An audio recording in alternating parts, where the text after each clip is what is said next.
Hello, everyone. Welcome to Kumari's bedtime story. I hope you guys are enjoying my stories. So, today I have another story called Puss in the Boots. Have you guys heard about Puss in the Boots? I hope some have, some may not. Let me read it to you. Okay. This is the story about Puss in the Boots. There was once an old miller who had 3 sons. When the miller died, he left the mill to his oldest son. The middle son was given the donkeys. The youngest son, a kind man who had always put his father and brothers before himself, was left nothing but his father's cat. What will become for me? Sighed the young miller's son, looking at his cat. Buy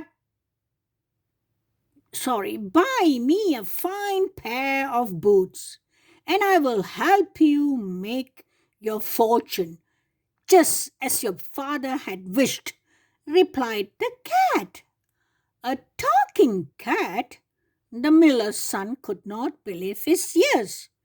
He bought the cat a fine pair of boots, and the two of them set off to seek their fortune. After a while, they came to a grand palace. I wish I could live so grandly, sighed the miller's son. Later, the cat went hunting and caught a rabbit. He put it in a sack and took it to the king. A gift from my master, the Marquis of Carabas, said the cat, pretending the miller's son was a grand noble man. Now the king will want to know all about you, laughed the cat. When he told his master what he had done, the cat delivered gifts all that week, and the king became very curious, so much so he decided his daughter should meet his mysterious Marquis of Carabas. The clever cat rushed back to his master, telling him to take off all his clothes and stand in the river by the side of the road. The puzzled miller's son did as he was told, and the cat quickly hid his master's tattered clothes behind a rock. When the cat heard the king's carriage coming, he jumped out into the road. Your Majesty, cried the cat, my master's clothes were stolen while he was bathing in the river. The king gave the miller's son a suit of fine clothes to wear and invited him into the garage. The miller's son looked very handsome in his new suit, and the king's daughter fell in love with him at once. Meanwhile, the cat quickly ran on her head. Every time met people working in fields, he told them, if the king stops to ask who owns this land, you must tell him it belongs to the Marquis of Carabas. Beyond the fields, the cat reached a grand castle belonging to a fierce ogre. The cat bravely knocked on the door and called out, I have heard that you are very clever ogre, and I would like to see what tricks you can do. The ogre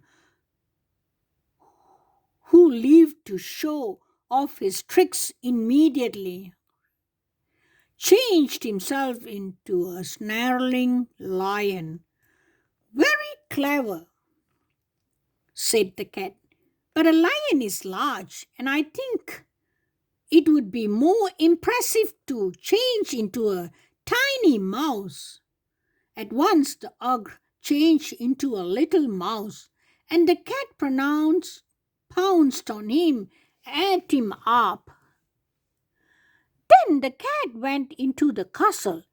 He told all the servants that their new master was the Maracas and Carabas, and that the king was coming to visit him. To visit them. When the king arrived at the castle, the, the cat crowed, "Your Majesty, welcome to the home of Marquis of Carabas." The cunning cat told his master to ask the king for his daughter's hand in marriage. And that's what he did. The king, impressed by the nobleman's wealth, agreed, and soon the Marquess of Carabas and the princess were married.